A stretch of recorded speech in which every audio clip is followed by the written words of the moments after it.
Hey there, Film Fights with Friend fans. Welcome back to another episode of Film Fights with Friends. I'm Paul. And I'm Steve, your friendly neighborhood stunt performer, filmmaker, action fan, co-host, guys. Man, I don't know. We're still working on the intro. We just keep going. We keep trying different things. But if it's anything like this episode, which is a long one, folks. it's just because it went there. It's not like it was a dragging episode. There's just so much information, so many cool things to talk about. I mean, this was a really fun interview. Listen, we have Jude Poyer, the second unit director, action designer for the new Disney Plus special presentation, Punisher. One Last Kill. Wow. Can't wait. And that just dropped a little over a week ago on Disney Plus. So you guys need to go check it out. Punisher was one of my favorite Netflix series of all of them. I like Daredevil was good, but Punisher was one of my favorites. One of my early jobs in the biz, as you know, and Me too. I got my little Frank Castle dog tags on. I believe I think the opening episode of season 2 was one of my first stunt gigs. That was I had just good memories of working on Punisher. Yeah, working with Eric was great. John was awesome. He tried to get me some extra hits in there. It was really funny. Yeah, totally. So folks, this interview is awesome. There's no spoilers really about Punisher because none at all. None. We recorded it before it aired, and it has now aired, but we aired on the side. You see what I did there? On the side of caution. On the side of caution. And but lots of great, because again, it's only coming out a week ago, and some of you may not have gotten to it yet. Yeah, totally. So we kept it pretty spoiler free, but lots of great discussion about the making of it, and just the making of action and film. Yeah, in film, in general. Yeah, totally. So Jude is a wealth of knowledge. It was such a great conversation, so great that we just kept going for longer than we usually do. So this is a good long episode, folks. Yeah, so we're gonna keep our intro short and sweet. Yeah, today. we'll do it. So real quick, what you been up to, Paul? You had a gig recently. I did. I was on. Well, I guess I could say the show. I was on Powers Origins, which is the new series coming out in the Power series, and it's about the origin of I don't really watch the show. It's on Stars. It's on Stars. I watched like the first few seasons, but of the three main characters, I believe it's 50 Cent characters, the really cool white guy who I can't tell if he's from Boston or Chicago, and the dude who gets shot in the back, and you. And then and it's like, but it was great. You know, I had a really, really fun day on set, and it was great because I was working with Anthony. Our buddy Anthony Hong. Our buddy Anthony Hong, who was on the show. From last season, How Not to Get into the Stunt Business. Right. So that was actually really fun working with him because one of those things that happened was one of the things that he mentioned on the show was, can you do it at midnight? You know, can you do this fall at midnight, you know, in a Walmart? And not only did I have to do it at midnight, I had to do it until like 4 a.m. on the concrete. Mm-hmm. I probably hit the ground about 20 to 25 times. Nice. And man, every fall was fucking awesome. I just loved it. People not in the industry are listening to us saying you are fucking sick for sitting here saying 20 times on the concrete. Awesome, dude. And when I wasn't doing that, I was laying on the cold, wet ground. And it was like 36 degrees, 37 degrees, and just misty out. And it was a lot of fun. Cool. Yo, along the stunt lines, you and I are co-coordinating something. We mentioned it earlier on, like 2 episodes ago. I think we mentioned that we booked this gig. We can't really still tell you much about it, but we can tell you that we are well into training 2 performers for this job. We are. They've been training here at the gym for a little over a month now. Yeah, twice a week. Coming to classes. They're busting their butts. Mm-hmm. We haven't even touched the choreo yet. We're just getting their physical literacy. Yep. And we're putting them through it. They spar. Yeah, really, really good guys. Can't wait to tell you guys more about this, but it's fun coordinating with you, man. I like working with you. Yeah, me too. Thank fucking God. I like working with me too. Oh, man. So listen, this is a little bit of throwbacks to past episodes. We had last year on our Halloween special, we had Hank Bedford on, the director of Eugene the Marine, Right. Yeah. the feature that I was Which lucky you enough coordinated. to coordinate on. Well, that movie in that time has made its festival premiere, got great reviews, and right now is, by the time this episode drops, it's still available for about another week on Letterboxd. Awesome. You can rent it on Letterboxd. So Letterboxd is doing this new thing. I feel like it's filling a space that Vimeo staff picks used to have until Vimeo went all corporate and everything. Word. And so Letterboxd does a I forget what the real name of it is, like undistributed gems, basically. And they'll take movies out of the festival circuit that haven't been picked up yet and put them up on. Oh, that's cool. Yeah. So I do know that I think Eugene the Marine was close to being acquired. Oh, that's cool. You know, before they got the offer to do the letterbox thing. I got a cool call the other day from somebody, I forget. He called me up and like it was 9:30 at night, so I was asleep because I got to be at work for work at 2 a.m. Yeah. But Paper Tiger, that I did the first job I worked with Stephen Pope on, and I did the driving. Just got picked up, and it's going to be at Cons, whatever the fuck you call it. Oh, nice. So it's going to be there, and they just picked up big distribution. But it was funny, like I'm like half asleep, and he's like telling me all this stuff, and I'm like trying to sound enthused and not like I was half asleep. But yeah, it's pretty awesome. Like when a show gets picked up, and then. Well, if y'all haven't listened to our last episode with Mr. Stephen Pope, you should go back and listen to it, because that was another awesome discussion with a stunt coordinator. Yeah, sure. But yeah, so that's cool. Con, right? Is it con? I think it's officially. What's preferred by the peoples?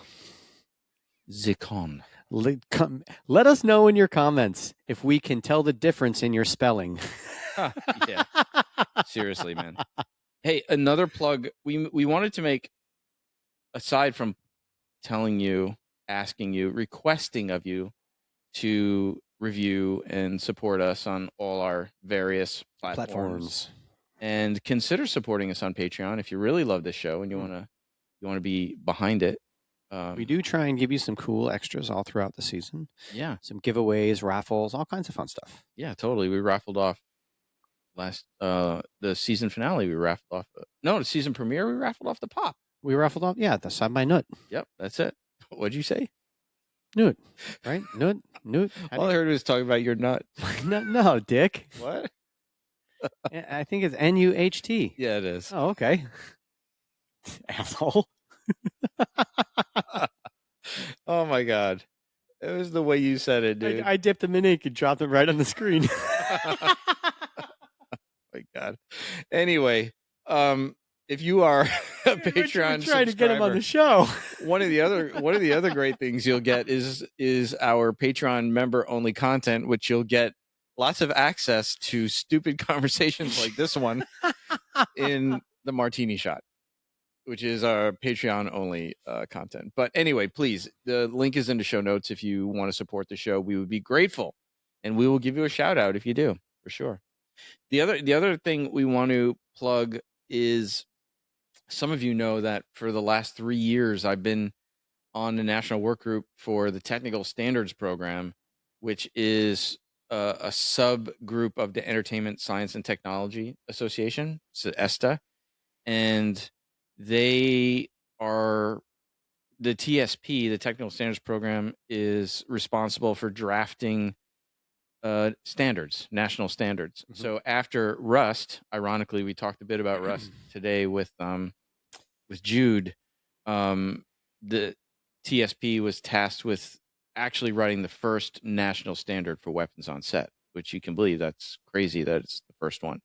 There are standards written for smaller groups, but checking out my new Star Trek glass, by the way, that I got. Paul's looking. I picked this up in Vegas at a really cool market. It's a vintage Star Trek Burger King. That's glass. Crazy how from afar away that literally looks like Zoe Saldana. I thought you were to talk about how cool it is. The Enterprise looks through when you look at the Enterprise through the. Well, when you turn it, I was going to say, when you Yeah. turn it and you see the magnified Enterprise, It's pretty awesome. I'm like, that's why I was. I'll hold this up to the camera. Because it's for a pretty second. awesome. That is It a it really it cool is glass. Really cool. Here we go. Hold on. I'm holding it up to the camera. It's hard. It doesn't show as well. No, I can see. I mean, I can see it. That's pretty cool. But anyway, what I was saying about the Technical Standards Program, it is a nonprofit, and they're only supported by donations and corporate sponsorships and things like that. But you can make individual donations, or you can support the Technical Standards Program with your company or your business or whatever. So we put the link in the show notes if you're interested. I mean, you think about it, across all the various work groups, they have like set medic, they have medical work group, like mine, the weapons on set. They have rigging for human performance work group, all these different work groups that refine all the national standards that will then become the OSHA standards and whatnot.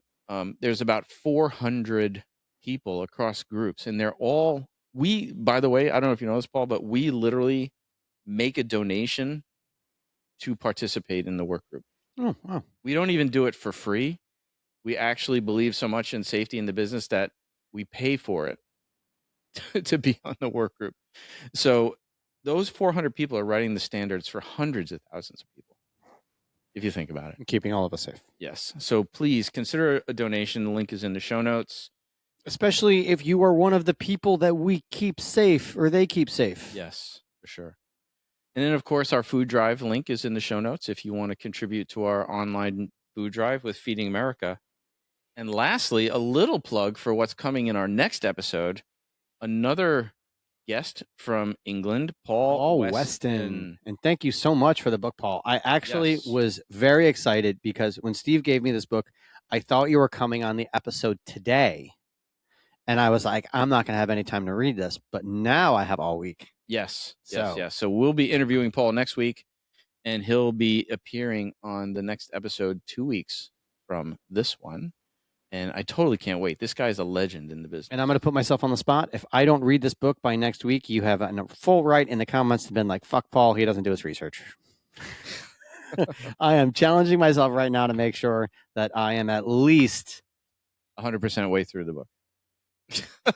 to page 31. But so if you guys are interested in reading the book, we will drop the link in the show notes as well, where you can order the book. We got signed copies, which you can as well. It has pictures. Yes, and he will ship from the UK to the United States. And I mean, it's amazing. So we can't wait to talk to him next week. But for now, wait, I have a very cool little tidbit of information. When I was talking to Jude after our episode, we talked for a little bit. He mentioned something really cool about Paul Weston. And if any of you guys out there are listening to this episode, maybe a reason to listen to next episode, go out and watch the 4K Blu-ray or 4K DVD of A License to Kill, James Bond movie. And at the end, he does an insane fire burn that was so brutal they actually cut it from the film, but it's on the 4K version. So this isn't in our interview with Jude because it was done afterwards. So I just want to let everybody know that maybe before you listen to the episode next week, you go and check this out because it's pretty awesome. Apparently it's brutal as hell. And that's exactly what I'm going to do when I'm going to go home, when I go home. Nice. So Paul Weston's next week, but we've got Jude waiting right now to come in the room with us. So let's do it. Let's bring on Jude. Jude, we are so excited to have you here. Thanks for making the time and joining us on the show. We are super excited. We've been talking about it all week. Thank you. I'm excited as well. It's an honor, really. Oh man. So you don't look like the type of guy who has so much fucked up awesome shit in your head. Thank you, I think. Paul loves really gritty, brutal choreography. So that's like, and we're here to talk a little bit about Punisher to start, but we'll go off into wherever we go. Yeah. But you were over here in our neck of the woods, second unit directing and action designing for the new Punisher, which just dropped about 10 days ago. And that is called One Last Kill. Yes, One Last Kill, written by John Bernthal, right? I Co-written, think yes. co-written. Yeah, Yeah. that's awesome. So, tell us a little bit about how that happened. How'd you end up here, and the experience? Because we haven't seen it yet. We're recording before it drops, so all we've seen is the trailer. But Yep. the trailer alone reveals some pretty crazy stuff. How it came about, I actually got contacted by the people at Marvel about 6 months prior about a different project where their regular coordinator looked like he wasn't going to be available. The meeting, it was meant to be just an initial chat that got cancelled because the coordinator was available. And it's just, I thought, well, that's just one of those things.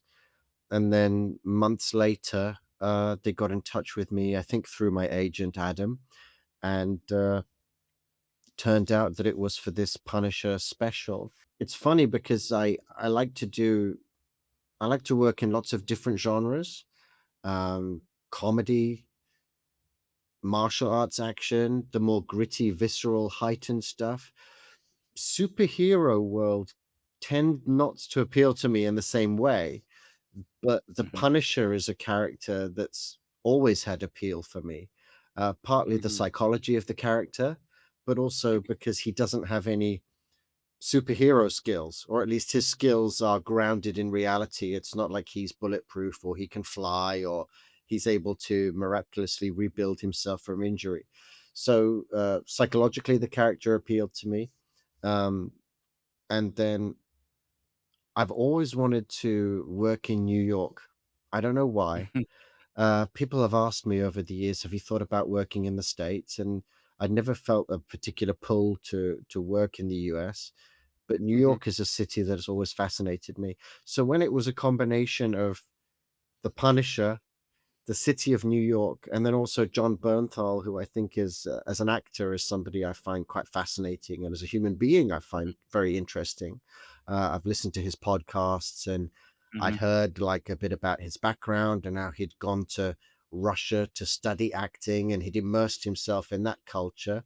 I'm not going to say that there's parallels with myself, but I can relate to the idea of going to another country or the other side of the world and immersing yourself in another language and culture in order to learn and develop in an art form.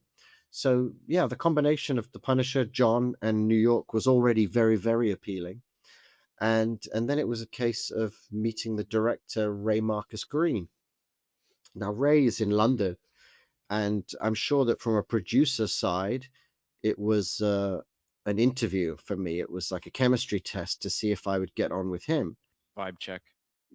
Yeah, but I also look at these things as a vibe check from my side. It's like if you're going to, for want of a better word, get into bed with a director for several months and work sort of glove in hand, you want to make sure that you have similar visions, that there's not going to be a battle of egos, that there's some kind of creative alignment.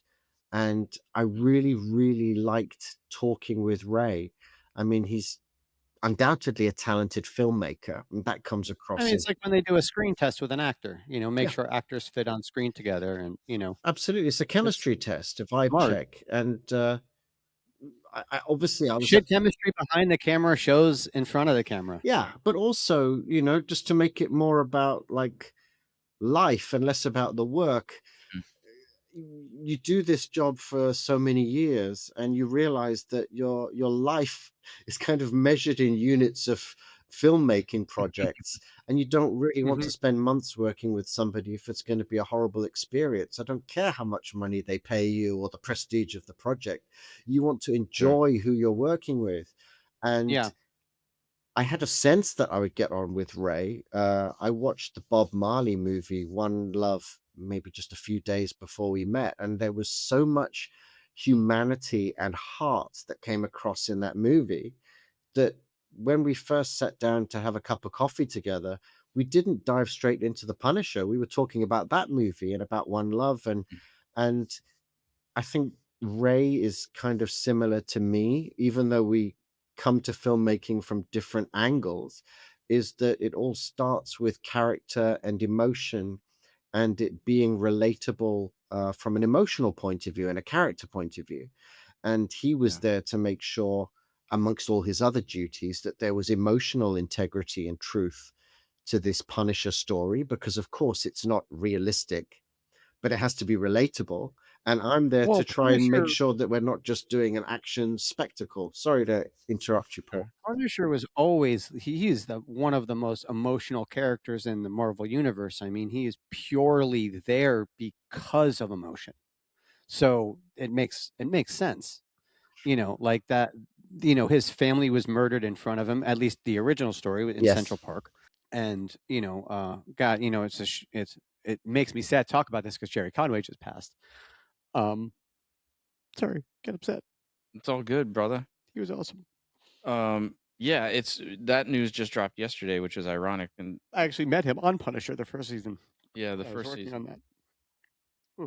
And to your point about John Bernthal being so emotional, like in the scene that I was with him in the first Punisher he's so intense, dude. He is so intense. As a he would always get ready for his scenes. I don't know if he did it on this, but he grunts a lot.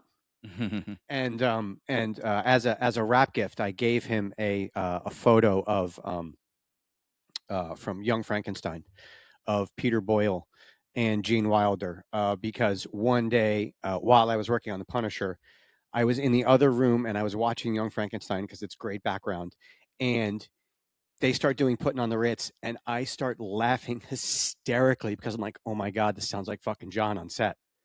So I gave him a signed photo I had of my collection. I had a bunch of photos that my friend gave to me, and he's like, only promise you have to make is you'll never sell them. You can only give them away. So I was like, okay. So I gave that to him, and yeah, that was like my funny gift. But I don't know. Does he still grunt?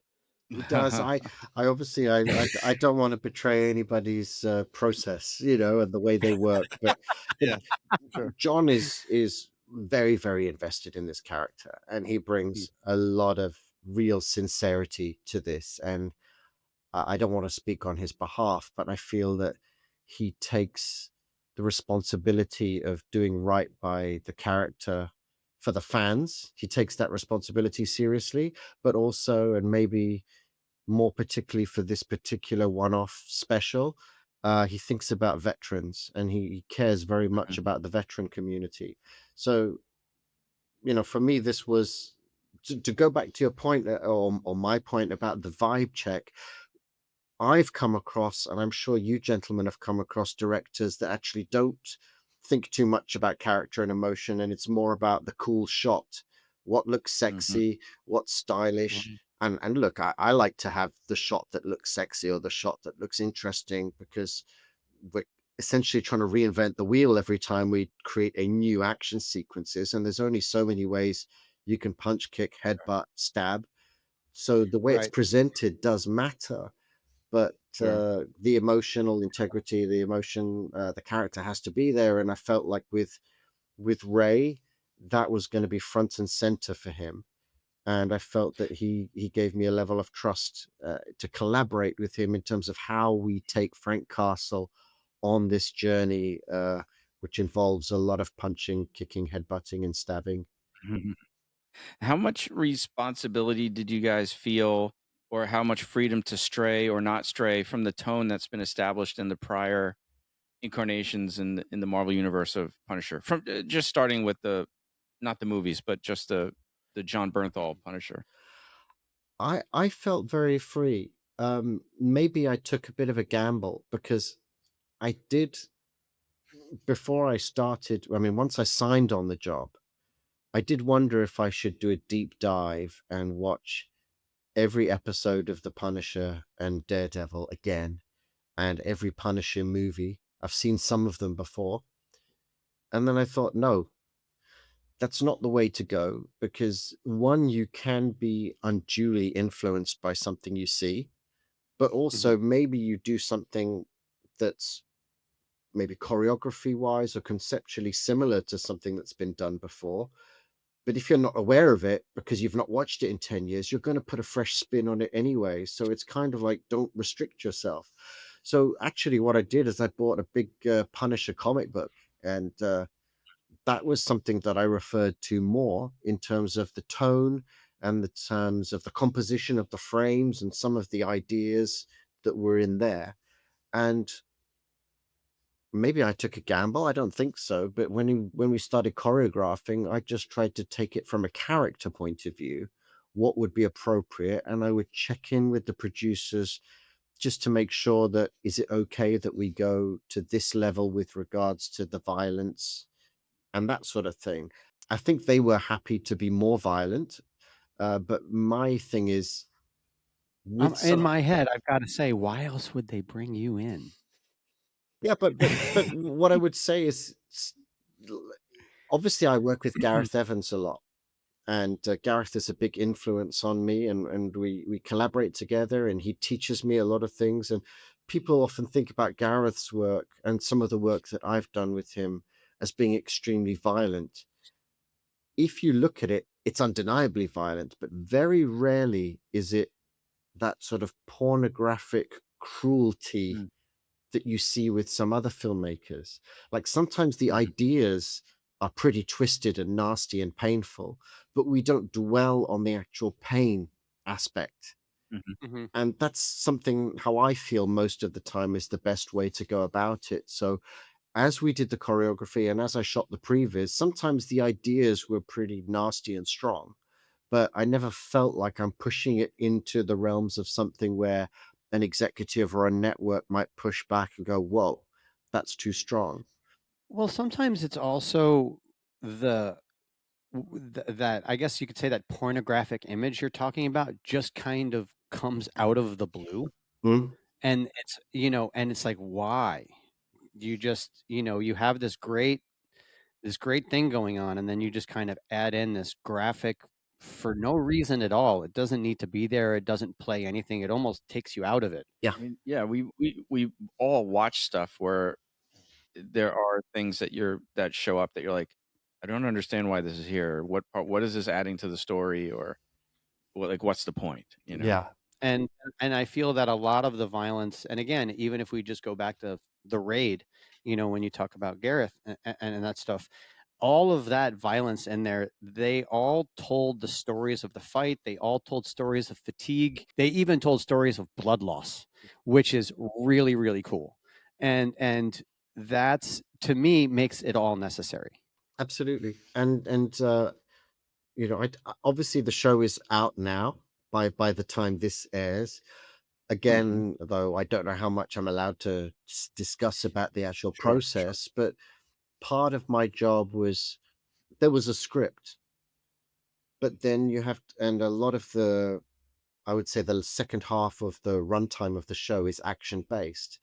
And it was about taking the elements of the script and then making them work for the locations that we had and the various sets and so on, and also making it work for our schedule. So it was about coming up with the journey for Frank. And I found that a very interesting exercise in terms of the emotion for Frank, but also tonally, because one thing I tried to resist is we've all seen shows where every action sequence just feels like a repeat of the previous one that had before. So I like Hmm. each sequence within an action piece to have its own sort of tempo or its own character or color or flavor. And that was something that I was able to do during the pre-production phase, was just sort of transposing what's in the script to the actual locations and then writing out a very broad stroke narrative about, okay, it starts in here and it moves from A to B to C, and then adding the flesh to that skeleton in the sort of previous space. And I have to say that yes, I am an action designer on this show, but I don't work in a vacuum. I was given a wonderful team, and one of the first conversations I had with John, he said, what do you need? And I said, John, I need a stunt coordinator. I said, I'm here. I may be credited as supervising stunt coordinator, but I'm here primarily from a creative side. I said, I need somebody from the US to collaborate with, who's going to make sure that it's safe and that we have a really good bunch of performers and riggers. And John suggested Dave Wolf, who is Mhm. fantastic. And he's a great creative mind. in his own, but he gave me so much support. And Dave surrounded me with a brilliant core stunt team of really good people. And that was one of the first conversations I had with Dave. As I said, I don't care if the people are super, super talented. If they're going to have huge egos or be entitled, that's not going to work for me. I want people that I can bounce ideas off, who can give me ideas. And the core team he provided were fantastic. And also the stunt riggers, particularly Alex McCaslin and Dawson Towery, just really, really competent stunt riggers, but also ego free in that they could show me something and I could ask them for a little tweak or a little change, and they could either make it happen or they had the confidence to tell me why my suggestion was not maybe the best idea. So it was a really great creative environment. And then additionally to that, we had Nick, who's one of the technical advisors on the film. He's a former special forces guy. He worked very closely with John on the project in, I think, influencing the writing, but also the producing. Nick's bringing the special forces tactics and psychology to the choreography space. And then Eric Linden, who's John's long-term double, is really au fait with how Frank Castle moves, what might be a frank way of interpreting a piece of choreography.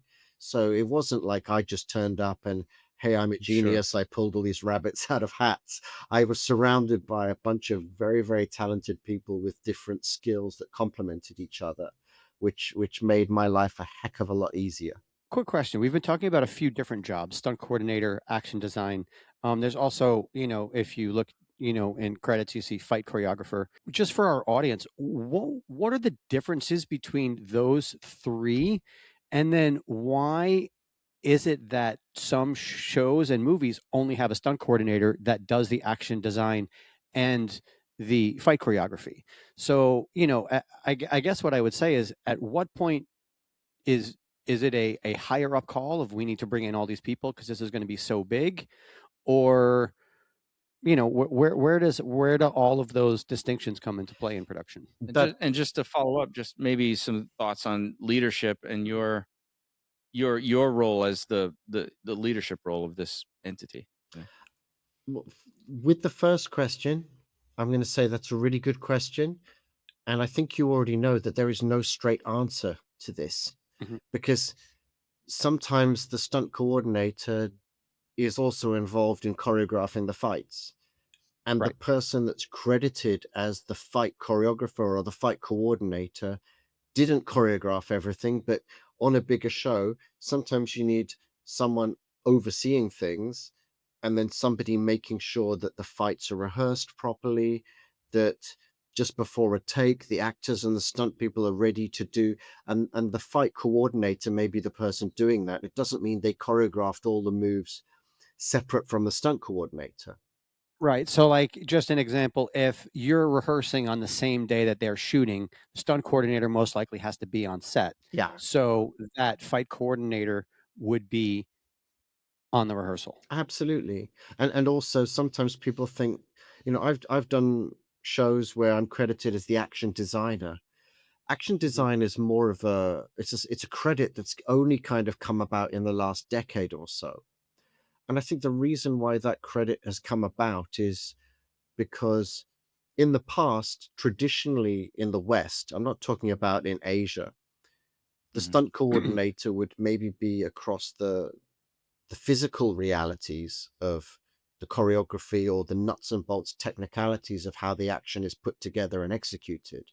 But they didn't really have a say in where the camera placement was, how the camera moved, what lens was on it, how it's going to be edited. And of course, as we know, a lot of stunt coordinators are talented filmmakers. And to just credit them as second unit directors isn't really fair, because in a lot of people's minds, second unit are the people that go out and shoot establishing shots of buildings or close-up inserts of hands opening doors, so action design, super wides of driving. Exactly. So action design, I think, is a way to show that this person is also involved in the filmmaking aspects of it. And on some shows, I've action directed, stunt coordinated, fight choreographed, done it all myself. But the bigger the job, I think it's better to have a team around you. And when I'm on a show with a lot of action, my preference is to be an action director stroke action designer and focus on the creative and work alongside a stunt coordinator who I know is going to make the safety the priority. I was Mhm. talking to a producer just a couple of weeks ago about a similar situation where they had quite an ambitious project and they wanted me to come in and put together some fights and maybe operate camera for the fights. And I said, look, if you want that level of action, you're going to have to hire two people, one to action design and action direct, and a stunt coordinator. I said, because if you have one person doing both jobs, either the creative suffers, the safety Hmm. suffers, or budgetarily we suffer. It's impossible Mhm. for one person to keep track of creativity and keep things safe, and also the nuts and bolts of how many hours of overtime the stunt team are doing each week, you know, and Yeah. all of The those It, part things. that it's kind of like when I teach self defense. One of the basic things of when we teach knife stuff is you can't block and strike. You can't do two things 100%. Yeah. It's impossible. Yes. One suffers. Yes. yeah. So yeah, it's best to bring in that other person so both things are 100. Yeah. Again, if you it's not about your ego and what you and getting that. It's about the best product that you can put out for the director or whose 100%. ever vision it is you're trying to make. Yeah, and when I work with a stunt coordinator, it's not like I absolve myself of any thoughts of safety. I will bring my 30 odd years in stunts to play, and I might say to them, "Hey, this is how I would do it, or this is how I think we could make it safer." And in the same way, when sorry, I said David Wolf. I should have said David Conk. He's Wolf Stunts. It's been a long day. I'm jet lagged. David Conk, the stunt coordinator, he he's a very creative mind as well. So he would give me ideas, and often I would use them. And sometimes I would say, "Hey, Dave, can you give me something?" So, the he's there looking over the safety and making sure that we've got right stunt people for the job, but also he's giving me creative input. Eric Mhm. Linden's giving me creative input. Devin Regan, who's the fight coordinator, he's giving me ideas. We're all working together, and hopefully, if we're ego free, we can make for a set that is safe as well, Mhm. Mhm. because safety really is the priority. We all love action, whether it's watching it or creating it, but everybody deserves to go home in one piece at the end of the day. That's how I look at it. That's the most important thing. Now, I will say this, as a stunt performer or former stunt performer, I don't mind if I go home a bit black and blue. Yeah, That that's your job. that can be it's my job, but also it can be a sign of a It's good your job. day. Do you know what I mean? Right. But Yeah, yeah. there are limits, and I have to say that You know, well, no I point. would say the sign of an even better day is when you do like when you do more than you ever have and you go home and you feel great. Yeah, That I love. yeah, Yeah. But then there are some days when you do something like twice and you're like, "What the fuck? Why do I feel so?" No, no, or when you do it twice, but you feel like you could do it better, but they're like, "That was great. Let's check the gate and move on." You're like, "But no, I could do more." yes. It's like, but I'm curious as you've evolved in your career, like you sent us some great B-roll of you behind the camera, doing shooting on Gangs of London and all this great B-roll. But as you distance yourself from boots on the ground, I mean, are there things that you miss, like as you get to these higher supervisory positions, or? I'm still very Or involved in the choreography, yeah. and I've just got back from working in India on a production as the action director, and I was very involved in the choreography and also working with the stunt team about how we would make things safe. And there was a Mhm. certain for instance, there was one shot I had in mind of someone's face going through a glass table in slow-mo, and it was about talking to my stunt team. I said, "Look, I think we need to do it this way," and it involved rigging and wire or cables and so on. And some I don't just do this. Hey, this is my genius shot. Go away and work it out, guys. It's a Yeah. collaboration. So I enjoy that side of it. But in terms of performing stunts and performing action, I don't miss it at all. I enjoyed it. I love doing it. I wasn't a great performer as a fighter or as a stunt person, but I did a lot of it and I had a great time.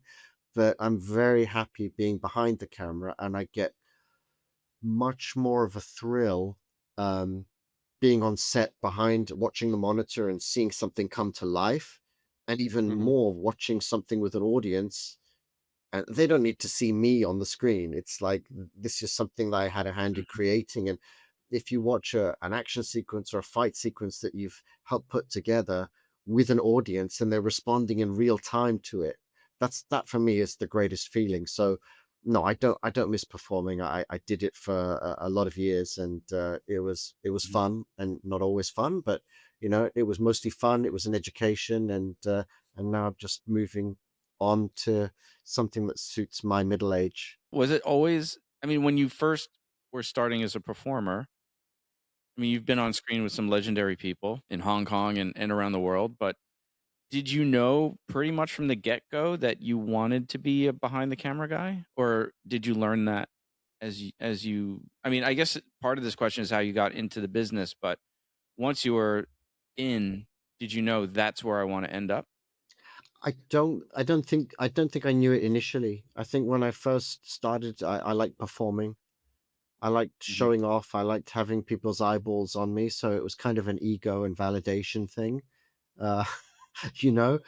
But if I look back retrospectively, before I got in the industry, I was interested in cameras and photography. And when I was in my high school, we had a couple of video cameras, and I would shoot little mini documentaries and things like that. So the moving image has always fascinated me. If I go back even before that, I was in love with cinema and movies before I fell in love with martial arts and action cinema.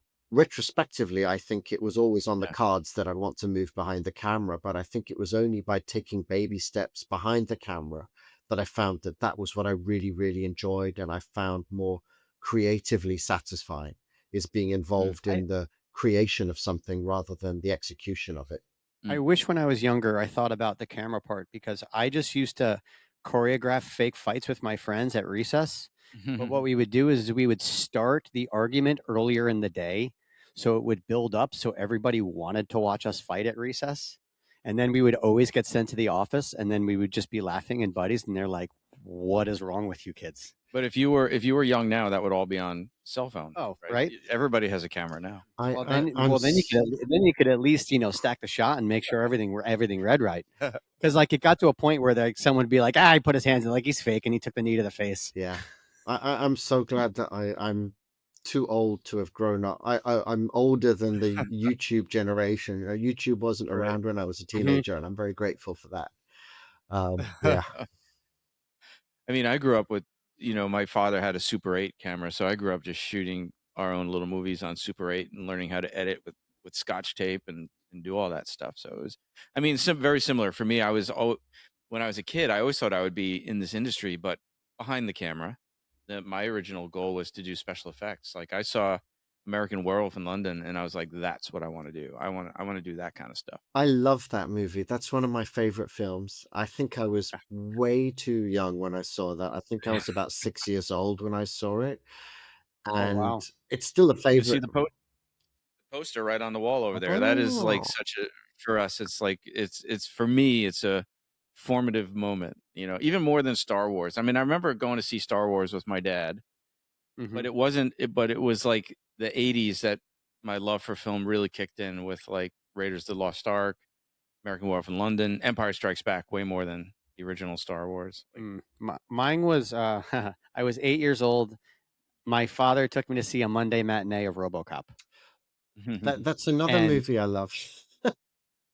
just an absolutely. I remember I went to a con and I met Peter Weller, and I told him my age, and then I told him how old I was, like what that I went and saw RoboCop in theaters, and he looks up in the air and he goes, "Wait a second." He goes, "Your father took you to see RoboCop when you were 8 years old?"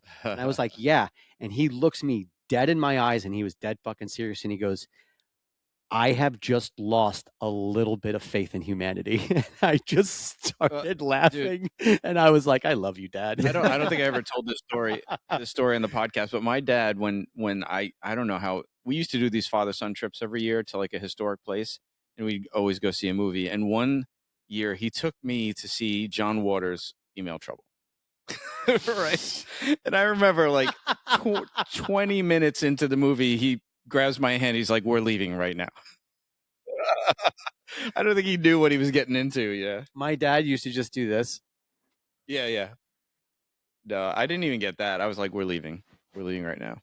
I We would remember never leave. He would just cover my eyes, with American Werewolf, the and then I would just transformation hear the sequence was, Oh my God. It's amazing. and I was 6 years old, maybe 7, and just being like, wow. And I remember the making of Michael Jackson's Thriller was Mm-hmm. available to rent on VHS. And so I saw that, and then I was seeing and they showed him sitting in the makeup chair. how the sausage was made, and I found that Mhm. stuff fascinating. And I think when I was 8 years old, on a family vacation, we went to Universal Studios in California. And again, I this is something that really sticks with me is on the tour. It's probably changed a lot since the coach or the bus. It passed what looked like a house that was on fire, and as you went round the back, you saw that it was just a standing flat facade of a house, and those flames were Mm-hmm. being pumped out from gas. And I found those things fascinating, like the illusion of cinema, the magic of cinema. So I've been interested in movies and how they're made since I was really, really small. And then as a teenager, and I was watching a lot of Hong Kong movies and martial art films, I started editing just with 2 VHS decks. So, Mm-hmm. you Mm-hmm. press pause at the right time. And I would just make montages of, 3-minute musical montages of my favorite moments from Jackie Chan films or whatever. And at the time, I didn't realize, but that was like already starting me on a journey of editing in terms of rhythms and that kind of thing, and what kind of cuts match well together. So even now, I mean, obviously on a show like The Punisher, I don't do it, but like on this Indian movie I've just been working on, I'm not just shooting previs, editing previs, and then directing on the set. I'm often operating the camera, and I'm also giving an edit to the editor of how I think the shots should match Mm-hmm. and cut together, because you gentlemen know this, but some editors don't know this. 2 frames can be the difference between something Oh yeah. working really, really well or just Mhm. feeling instinctively off. So yeah, I feel that unwittingly over my childhood, I was sort of being prepped for being more than just a performer, but being a filmmaker, but involved in action. Sorry, I just wanted Yeah. to say when you were talking about 2 frames, one of the things that we do as an exercise is we'll recreate a fight, from a movie or whatever. And one of the fights that we recreated was the fight from Troy. And when we slowed it down between Eric Bana and Brad Pitt in the front of the Troy, and when I was watching it, and we were breaking it down, there were so many times when we thought there were actually 2 hits, and we realized that it wasn't. They just framed back to the previous edit Yeah. because the eye is so and the brain aren't, they don't see the same thing, Yes. Yeah. right? So we were literally like, is this 2 hits? And then we're like, oh my, and we learned how to edit from breaking down and edit by what we actually see when you break the frames down and then what the eye catches. And it was truly amazing. It's such a learning experience for the newer filmmakers listening to the show or watching the show, is to do a shot for shot remake, warts and all. You just drop the original into the editor. Every time they cut, you splice, and then you just start to see, oh, well, this piece and this piece and this piece might have been from one take, and that piece and that piece and that piece might have been from one take. Mm-hmm.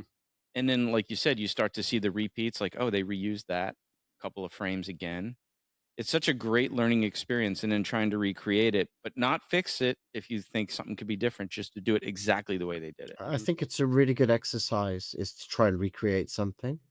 And also for any sort of budding action directors, action designers, is also just go out with your buddies and try to make something, and you don't necessarily have to post it on YouTube or Instagram, because there's a good chance Yes. that the first few attempts are going to be pretty feeble. But the first time you try any martial art technique, you're probably going to fall flat, or it's not going to work. It's an exercise. I have to say, while a lot of filmmakers have learned from the Hong Kong way of shooting action, where we shoot in specific shots for specific edits, we don't shoot montage. There's still a lot of filmmakers that hold on to very old-fashioned ways of working, and they don't want to learn that way. And you talked about going back 2 frames. Jackie Chan has been doing that for years, and he's talked about it. It's that if he's just about to make impact on shot 1, on shot 2, it doesn't start at that same moment. You go there because the eye and the brain We'll needs, only see the reaction. but also the eye and the brain needs those 2 frames to reorientate themselves. And sometimes when you shoot multi-camera and you've got a lazy editor, if A and B cameras shot at the same time, they think you can just drop them on the timeline on top of each other and cut between the two. But no, there's a musicality, there's a rhythm, and there's also about being orientated, which is, I think, something you learn only by practice and experience, and also analysis. It's I'm definitely not the only person that used to study Sammo Hong's action films with the pause button on the remote control in frame advance and see how things cut together. And it's a great way to learn. It's kind of funny that you mentioned Sammo Hong, because when you were talking, I immediately started talking or thinking about what I call the passing of the torch fight, which was from Killzone when Donnie Yen and Sammo Hong fought each other. And that was almost like a passing of the generational torch to the way that fight was shot and the choreography within it. And it really looked like those two worked together to make something that shows the growth of where they came from to where that they were going. And so as you were talking, that fight just really stood out. And when you said that, I was like, oh, wow, that's Well, great. I'm happy to talk. I could fill your whole podcast talking about my appreciation for Sammo Hong. I think he's probably the best modern day action choreographer and fight scene director, bar none. And I think he's probably the least appreciated in terms of his impact on the industry. I'm super happy that Yuen Biao and Corey Yuen and people like that get their dues, and of course Jackie Chan and actors like Jet Li. But I think it was Sammo Hong more than anybody that modernized how fight sequences and martial art fight sequences were shot. We talk about Hong Kong cinema before and after Bruce Lee, and there's definitely a change. But if you look at how Sammo took choreography and fights and he evolved through the 70s and then took it into the 80s, I think the likes of Tony Cheng Siu Dong and Yuen Biao were influenced by what Sammo was doing, even though they did their own things, especially Cheng Siu Dong with the way he moves the camera, with the way he edits. But Sammo, I think, doesn't get quite enough plaudits. I think he's genuinely a genius action director and fight scene director. And of all the choreographers and action directors out there doing fight scenes, he's probably the one that's had the most influence on me. I wouldn't say that I'm anywhere near his level, but what I love about Sammo, I mean, I love Yuen Biao, I love Jackie Chan, Corey Yuen as choreographers. But what I love about Sammo, I've said this before, if he's doing a traditional kung fu fight, like in a movie like Prodigal Son or Warriors 2, or something modern day like Pedicab Driver, or it's not modern day, but modern day style, it always feels like a fight. I'm not talking about realistic. Like if people are using Wing Chun, that's not how people fight when they use Wing Chun. They don't fight for that long without somebody getting hit. But you always feel that there are you always feel that there are bad intentions, that people are trying to hurt each other, that there are consequences to those moves. And some other choreographers lose that.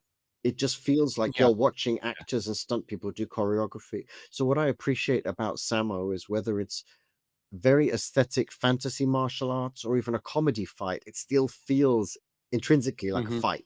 And I try to put that in my work, whether it's Punisher or a French cop comedy. I try to make it feel like there's actually a fight going on and people are getting hurt. One of the things that I love, and I know, and Samo does this a lot. Jackie Chan does it, but is when they're wearing shoes or whatever, and somebody throws a big punch and somebody blocks it, and they after the block, I'm like, that's exactly what it feels like to take a block. I was like, after I went through some pretty intense full contact training, all of the bruises on my body were not from getting hit; they were from getting blocked. Yeah. Yeah. One thing Yeah. I do, because my real foundation in martial arts was Shotokan karate, and Oh, I've got a love for Mhm. Shotokan. I think it's a great base style for which to that was my build, and first. in terms of Yeah. its stances and transitions of stances, it's a Mhm. great style to begin with.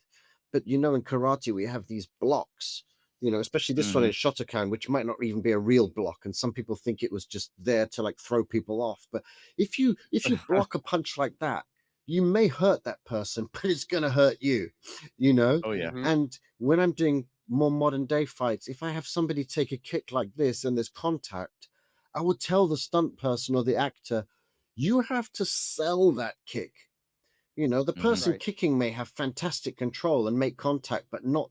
I said, so the moment you feel contact, don't absorb it like you might in a real fight. Go with it because maybe we're shooting at Yeah. 48 frames and we're going to have a bit of dust. It needs that cell to make it feel like Mhm. there's impact, and I think Yeah. that's Yeah. only from watching Samo that I'm, inspired by that kind of thing. I was just doing a workshop on somebody, and a Krav Maga workshop, and I was showing blocks, and they're like, "Well, how do you block with the blade for film and not hurt somebody?" And I was like, "You don't." Mhm. I'm like, "You don't really hit the person." I was like, you're both soft." I was like, "But essentially, this is a frame and this is a setup to where if somebody hits you, it's going to hurt them. That's the point." Yes. So to dumb this down for film is not what I'm here for right now. I was like, so it would be kind of completely different. I was like, you can turn your hand, you could do a lot of things. I was like, to get the blade away. I'm like, but the camera and anybody who knows anything is going to see that, and it's going to look like an awkward block. Yeah. I was like, so essentially, that's what stuntmen are for. Yeah. Yes. That's the bruises. And I was like, and I hate to kind of be a dick about it, but the person who's probably taking that block, and if they want the camera to see it, you don't need to be attached to the head, really. I was like, so if that's the point of the shot, hire a stuntman and he's going to take that hit. And I was like, and that's what we do. Can we segue on something? Yeah. Please. I think the Matrix, and also to Mhm. maybe a lesser extent Kingsman, were twin-edged blades, double-edged swords for action industry, because they Mhm. both those movies in different ways brought Hong Kong style action filmmaking to the West, Mhm. and they had A-list Western actors doing that kind of action. And that was great in terms of specific shots, shooting for the edit, not shooting masters and letting some editor 6 months later cobble it together. But what it did is it put in the audience's mind and also in a lot of producers' mind that you can take any actor and make them fight like Jackie Chan. And the reality is, not all actors can look convincing as fighters. Some of them can. Most jobs that you and I do don't have the schedule or the budget or the training periods that a Kingsman Mhm. or a Matrix does. So I've been on jobs with, maybe 1 month of prep. And they've said, oh, Mhm. we want the actor to do as much of their fighting as possible. And I've said, yes. And I want to use a stunt double as much as I can, because that stunt double is going to make the audience believe that the actor is really, really good, because we will train the actor to the level that we can.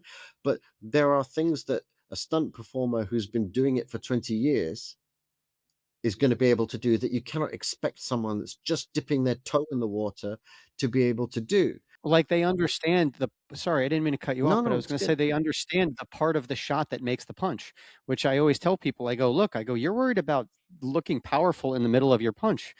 But I'm going to be honest with you, how you look when you start the punch and your finish is what's going to sell the shot. I was like, and the reaction's going to help. I was like, but if you look like a left-handed thrower on the beginning of that punch, it doesn't matter what the middle looks like. Yeah. Their brain is already gone there. You're showing left-handed anger. You know, you're there. Well, I think the operative words, like you said, when a producer will say, like, I want to use the actor as much as possible, the operative words are as possible, you know, and it may not be possible. But I not think in I think people that don't have maybe our experience, they've been fooled by the magic that they've seen. Mm-hmm. And of course, they believe that Jackie Chan's doing everything in his movies, or Yuen Biao, or Jet Li, and they are world-class performers, and they use doubles at times. Mhm. But because it's done with such mastery, most of the time you won't notice on a first viewing or a second viewing, you know? Right. So it's just about managing expectations. I did a French movie called Farang, which is also called Mayhem in the US. And the lead actor is a former kickboxing champion. He's an athlete, a really good fighter, tough guy. I mean, he's conditioned to take hits. I used a double for him for certain movements, a Thai stunt guy, because I knew that the Thai stunt guy would be able to throw a jump spinning back kick, make contact, but not knock out the stunt guy that he was kicking. You know, Mhm. but hopefully when you watch the movie, you believe that the actor is doing all of it. You know, we're in the business of illusion. And then on a sort of related note, and I'm sure you guys know this, one of my pet peeves is some producers think that there's like a one size fits all kind of stunt performer. And the reality is sometimes you need a stunt performer that's really good at Rex or really good Mm-hmm. with spatial awareness. They're Mm-hmm. not necessarily the best person to take the hit. And when you Mm-hmm. do fight sequences, certainly the kind of fights that I like to do, it's nice to work sometimes with stunt performers that have competed or have done some Mm. kind of contact sport. Because they like to get hit. Well, not necessarily liked, but they're conditioned to take a hit. Their bell I'm doesn't like, get run, you know? I mean, I remember doing one movie with a stunt guy, and he wasn't a martial artist. And he had to get sort of tackled to the floor, and there was a fight in a forest. It was a very brawly kind of fight. And I sort of said to him, "Are you going to be okay doing this?" And he said, "Don't worry, I play rugby." And he wasn't being sarcastic. He played rugby to a high level. So his body was conditioned to that level of sort of getting rattled and dropped to the mm-hmm. ground and so on. There are stunt Yeah. people that can do that and also do a double back somersault, but often it's not the same person.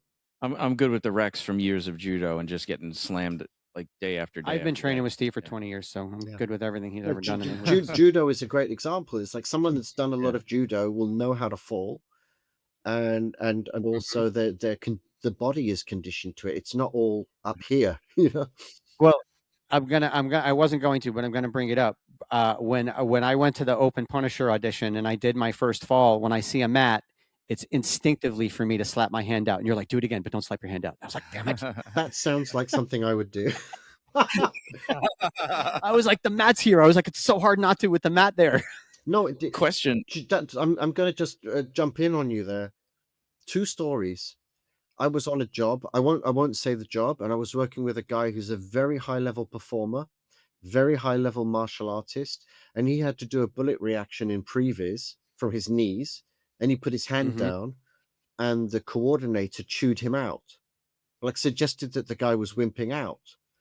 Mm-hmm. I knew that that guy was a high level wrestler, and it was just in his instinct to put his hand down as he was going. It wasn't that Mm-hmm. he was afraid or he wasn't tough.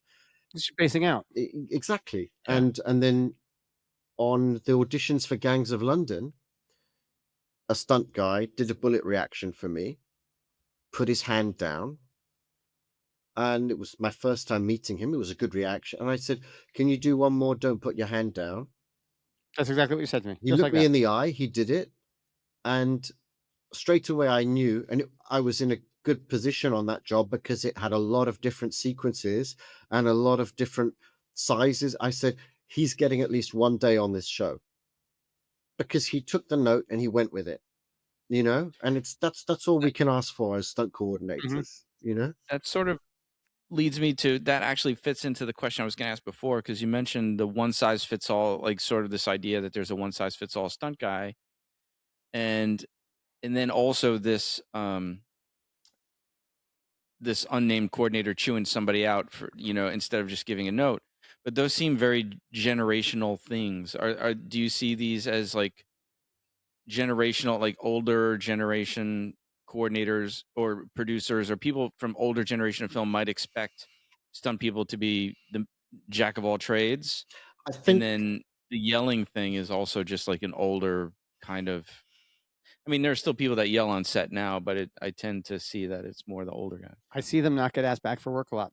yeah, I've been working in New York for a while on sets, and I see people who aren't working, and I was like, they're all the guys who lost their shit on set. Because when I worked with Alex Garland on Devs on the first day, he made a big speech, because a lot of the crew was coming over from your neck of the woods to work over here, and people were like, "Oh, we hear that there's a lot of yelling and screaming on set over here in America, or whatever." And he made a big speech that there's no yelling on Mm-hmm. my sets. But I'm curious about just your thoughts on generational change in the industry. I think in terms of producers, it still exists because obviously most producers would rather hire one person than three to double one Mm, character. So I get it. And you can't expect them all to understand what we do, and this is going to sound arrogant. I don't mean it that way. Sometimes I have to try and educate producers because I've had producers contact me and say, "We love what you did on Gangs of London. We want something like that." And I say to them, "Okay, I can give you something like that, but you have to realize it's not only your stunt budget that's going to be more expensive than normal and your shoot time more than normal, but also art department, costume, hair and makeup are going to have a bigger mm, workload and need a bigger budget to support that because what we do requires more from those departments as well." And some producers get it, and other ones pay lip service. And then when you start filming, they go, "Why are they asking for a rubberized version of this prop just for one shot?" And you go, "Well, you don't mhm, realize that's that meticulous nature that makes the Gangs of London or the Gareth Evans stuff different, is because we're being that specific." Mm-hmm. And yeah, then in that terms that of, bar fight. Oh you my know, god. and then in terms of the shouting and screaming, I wouldn't know because I haven't performed as for another coordinator for a number of years. And when Mm, I'm action directing or stunt coordinating, I don't want to be a shouter or screamer. I will say this, I'm very direct with people. I'm very straight with them. I don't sugarcoat. And that's probably the influence of that's a good studying traditional martial arts and just being told things straight. But also in Hong Kong, they don't sugarcoat. So an action director will tell you, can I use bad language on your show? Oh, fucking A. fuck Okay. yes, you can. They will say that was shit. And they'll tell you why. Some of them would be out and out abusive, but people could tell the difference. I remember Mm-hmm. I was working on one job for a stunt guy, and the stunt coordinator was swearing and chewing everybody out. This was in Hong Kong, and the stunt guy was shaking his head. And I said, "But you're from Samo's team. Samo can be pretty strict." And he said, "Yeah, Samo will shout at you if you're not doing your job." There's a I'm doing my job. there's a Right. difference, and when I'm action directing, I can be very straight with people, but I don't think I tip into that line where everybody's nervous and, they go home feeling bad about themselves. I want people to feel good about themselves. And I can't speak for other coordinators, but I would say generally I found the filmmaking culture is a much happier, more harmonious one these days. Mm. To go back to Punisher, I have to say it was one of the happiest, most friendly crews that I've worked with. Cast as well. Everybody from executive producers to the director of photography to John to the stunt team, just really good, nice people. And you're still capable of being kind and considerate and polite Mhm. and create really nasty, vicious carnage on screen. They're Mhm. not incompatible, but anecdotally, I've heard that there are coordinators in my neck of the woods that still talk to people in ways that I don't think are acceptable.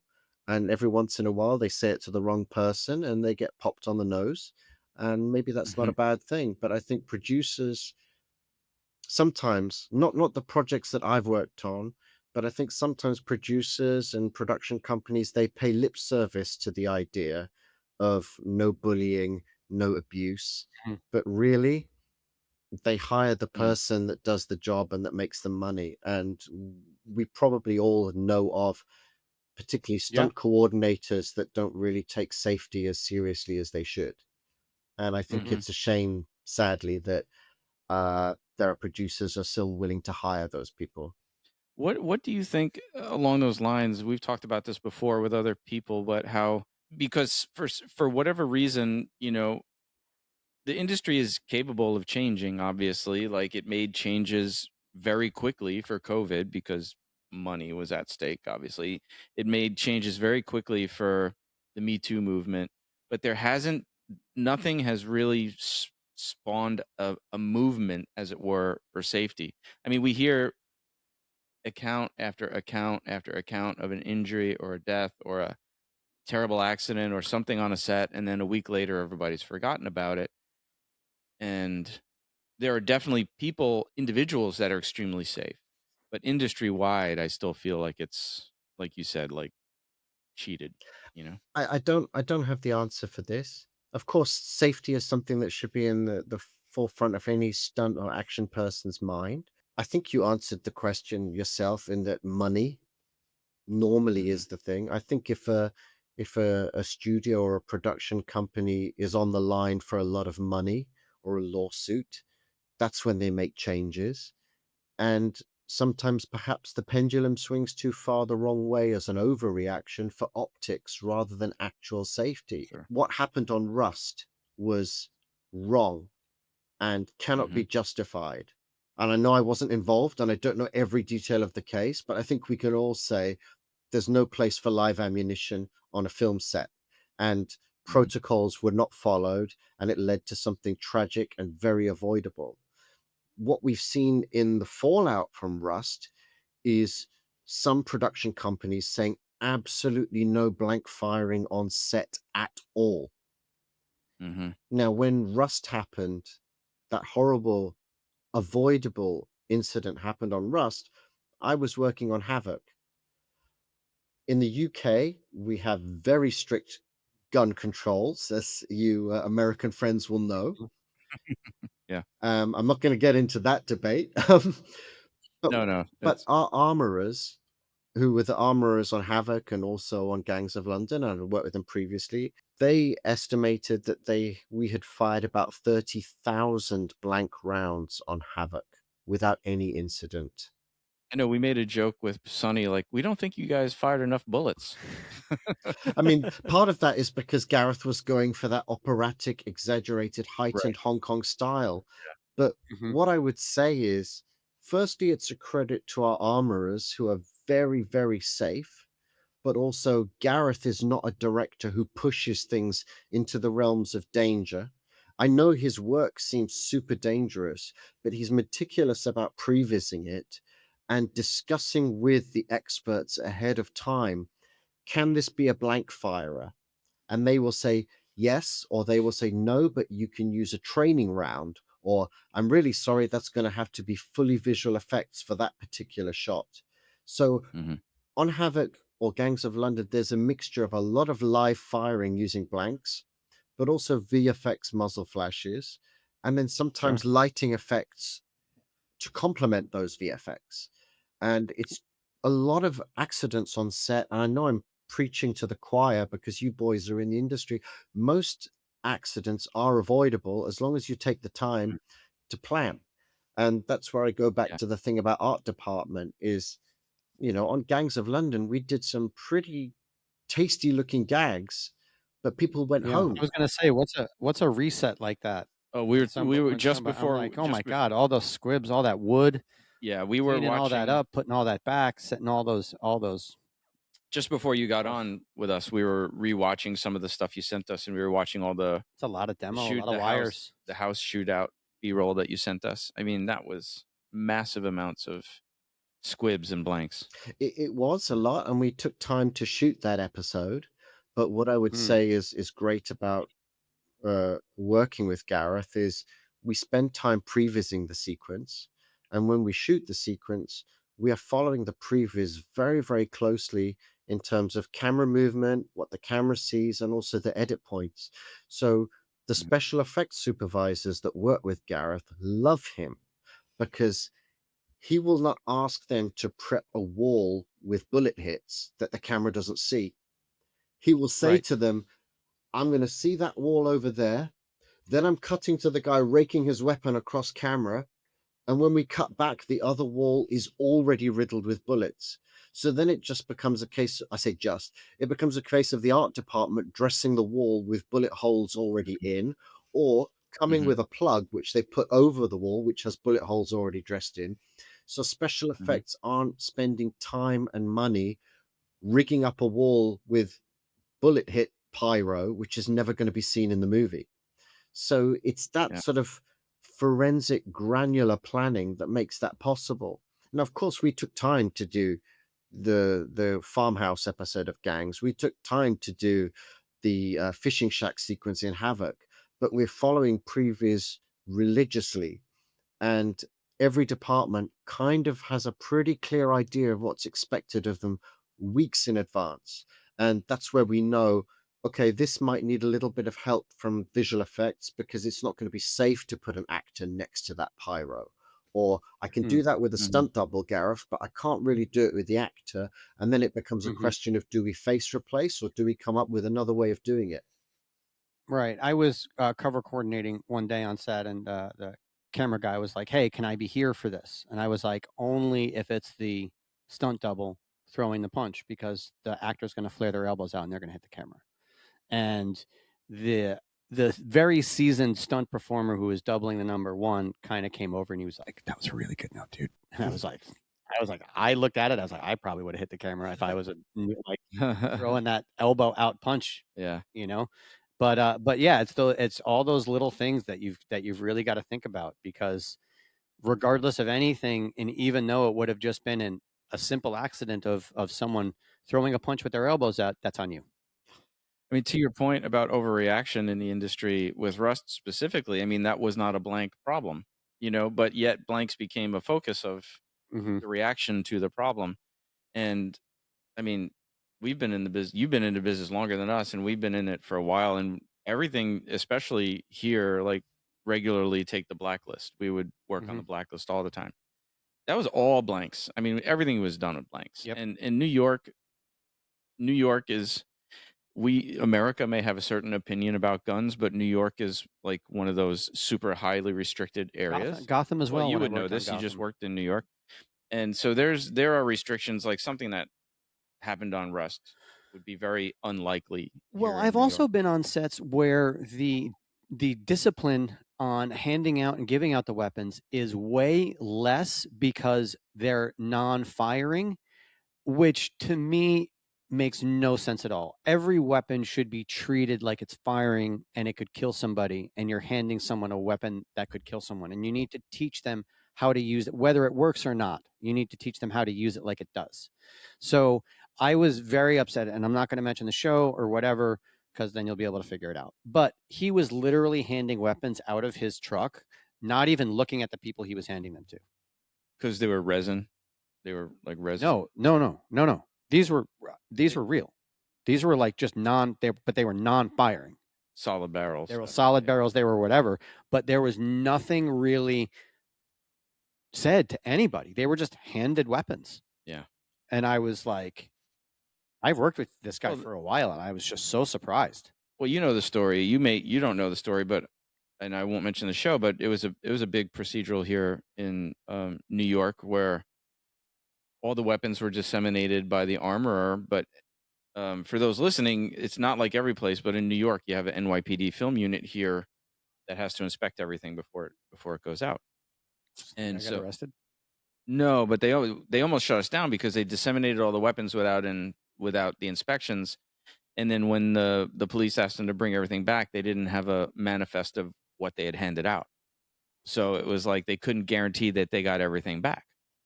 and these were blank firing guns, so these things happen, man. Something like that happened in the UK. I think it was when we were doing Havoc on another show that a gun had gone missing. One of the supporting artists hadn't handed it back or had put it down, and it had gone walkies, and the afternoon's shoot on this show, which I wasn't involved with, got shut down while and the set got locked down. We have to take these things seriously. I'm not trying to play down what happened on Rust. I would never do that. And the overreaction with regard to blanks it's a different matter, but it's just good etiquette. It's good practice that if you're holding something that looks like a gun, treat it like a gun, even if it's made of resin or rubber. It's just good practice. And that's literally this story that I'm going to tell you. I don't think I've shared this because it just happened. I just came back from Vegas. I was teaching introduction to hazard and risk assessment at the SAG-AFTRA Conservatory in Nevada, and one of the people in the class told a story that they went to wardrobe. They went to long story short, they got dressed. They were left in their dressing room to try on the wardrobe and stuff, and there was a prop pistol in the pocket that nobody had. Like somehow it just got left there. Mm-hmm. Not like a toy gun, but an actual prop. Yeah. It was like it's this. Yeah, I was everybody working has. on, I will say this. I think sometimes, I think, speaking personally, I feel very, very blessed, or to use an English expression, jammy, that I get to make a living doing what I do.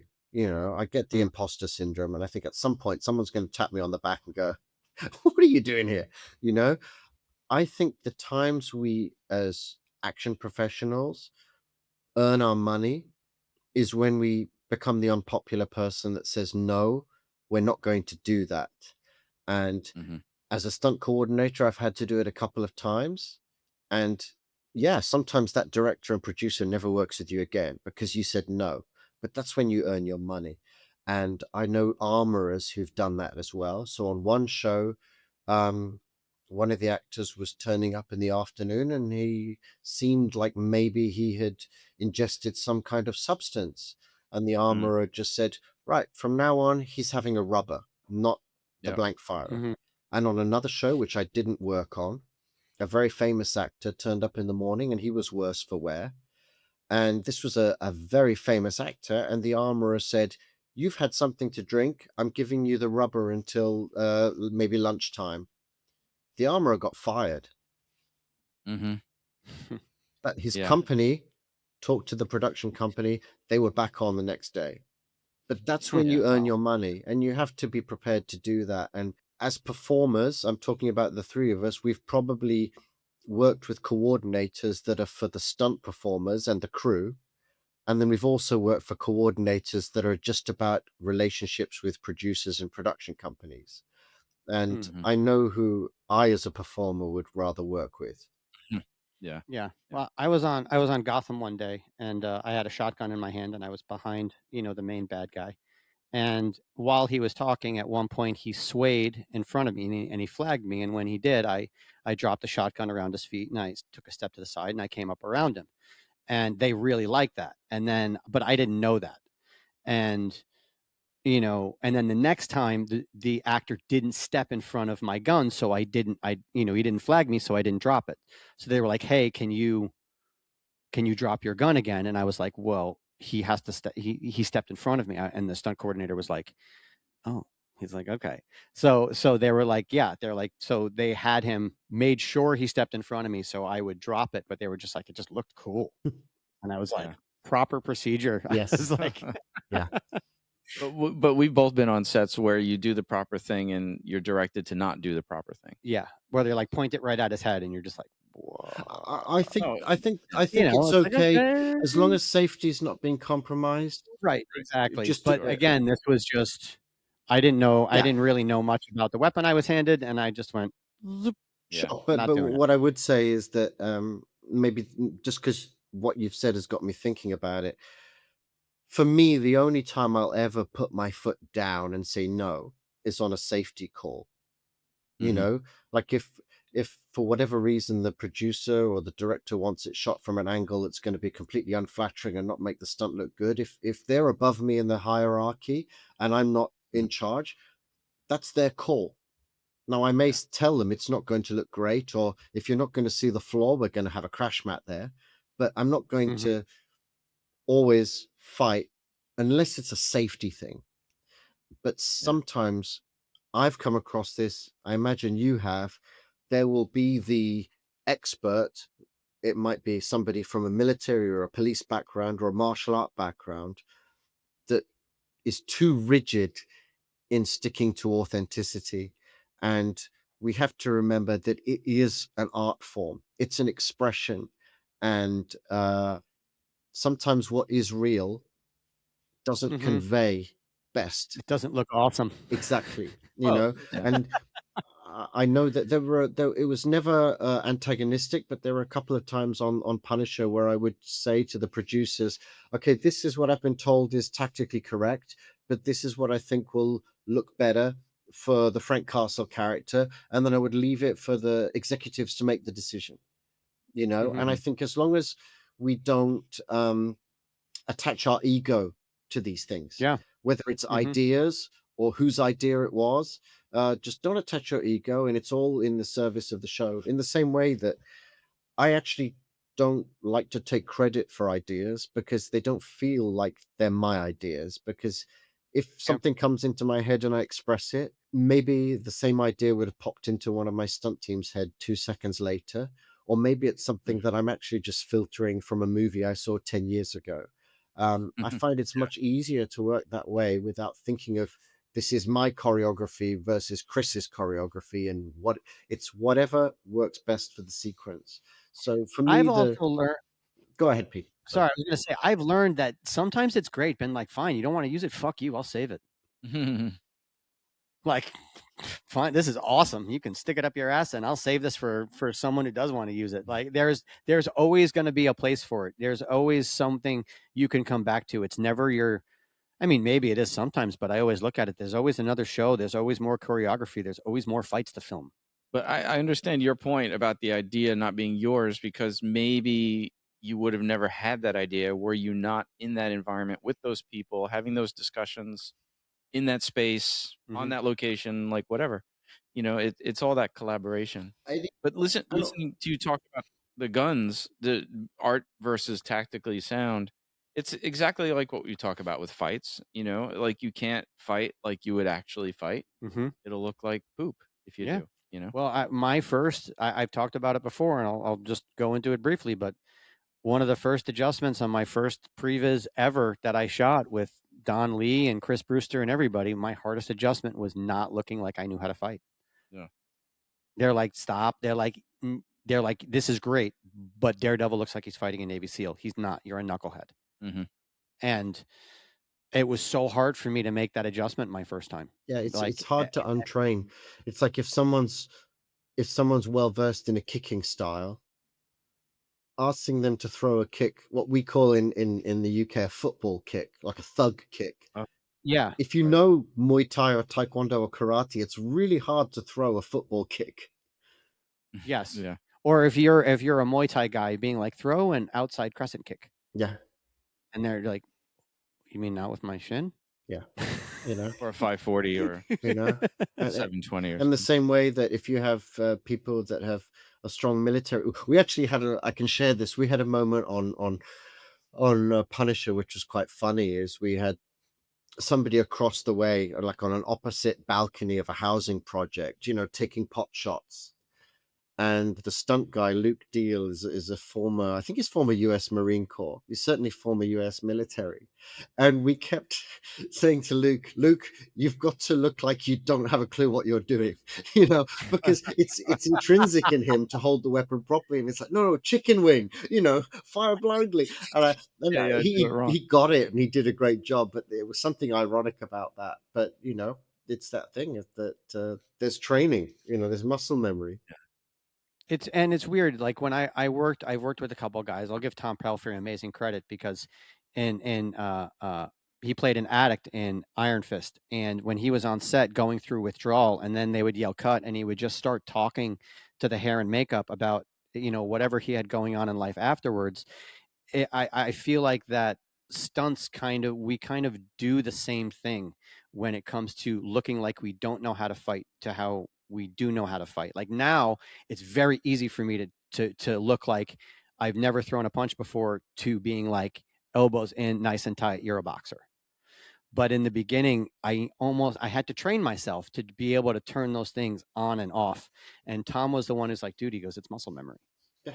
Yeah. He goes, you do it, you turn it on and off just like anything else. Like, dude, I go, how can you go from withdrawal to talking about your day yesterday to the hair and makeup person like that? I think it is muscle memory, but also it requires a level of openness, and ego dissolution sounds a bit pretentious, but it requires a bit of that because I know I have, and you probably have worked with guys that know how to throw a punch and they don't want to change how they throw a punch for camera, Mm-hmm. particularly Yes. actors, you know?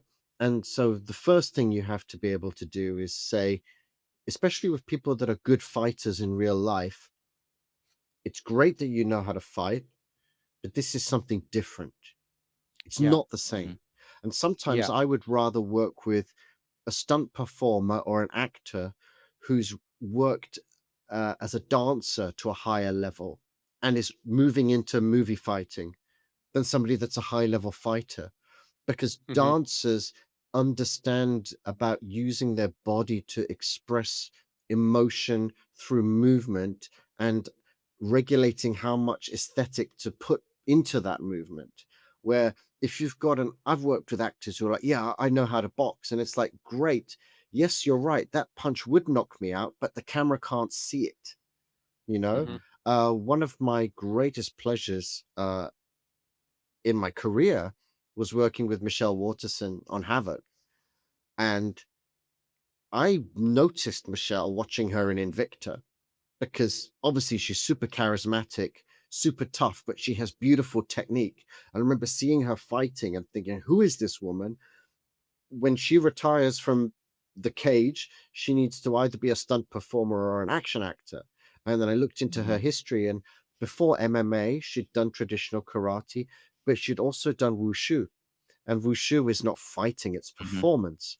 And what It's I my found movement. working with Michelle is she had the toughness and the real technique, but she understood. And I would actually try to self-consciously say, Michelle, it's ridiculous me telling you how to throw this kick, but this is how I need you to throw it. And she's such a pure-hearted martial artist that she can put her accolades and achievements to one side and zone in that, oh, I'm making a Gareth Evans movie and Hmm. Gareth has hired Jude and Jude wants me to kick this way. I should listen to him.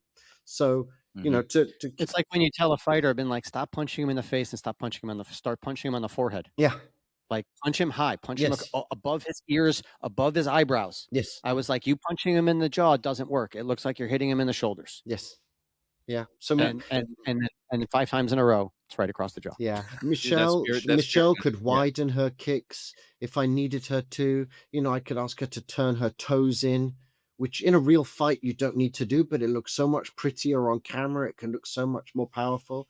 So to keep things like That's awesome. on a more positive keel, I just have to say that for me, Michelle Waterson embodies what a martial artist should be. And as a child, I had this romantic idea that martial artists were good people and gentle people. And as I got older, I discovered that a lot of people that do martial arts are actually dicks, or they they learn how to hit people, Yeah. but they don't work on their spirit. But I know you've Mm-hmm. talked to Michelle, and I just have to put it out there that she is a warrior. She's tough, she's brave, but also she's very gentle.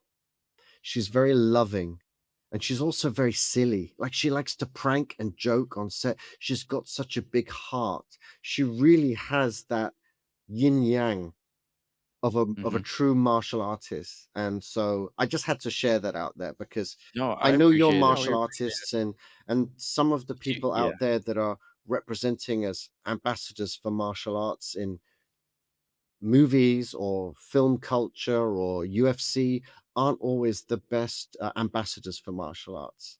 But Michelle, I love her, and I loved working with her, and she deserves everything in the world, really. We love talking with her. We love talking. And for those listening, if you haven't checked out that episode, you need to Mm-hmm. for sure. Although wasn't it like it was in the top 3 Oh, it was in our top 3 most watched, I think. She was awesome. I think that's a great place to end. We've been going for an hour and 21 minutes. Oh wow, That's a long one. But I could keep going. This is I great. could talk to you all day, Jude. But thank you so much for coming on, man, and sharing your thoughts and opinions and stuff like that. And everybody should definitely go to Disney Plus and watch Punisher. Yeah, Please do. One Last Kill. Yeah, it's awesome. Thank you so much, man. Thank you, gentlemen. Thanks for coming on. Film Fights with Friends is produced by Stephen Kepfer, Paul Veracci, Press Record Studios, and Breakfall Studios. Original theme by Aru Luster. This show is powered by our supporters at Patreon and is a registered trademark of Film Fights with Friends, LLC.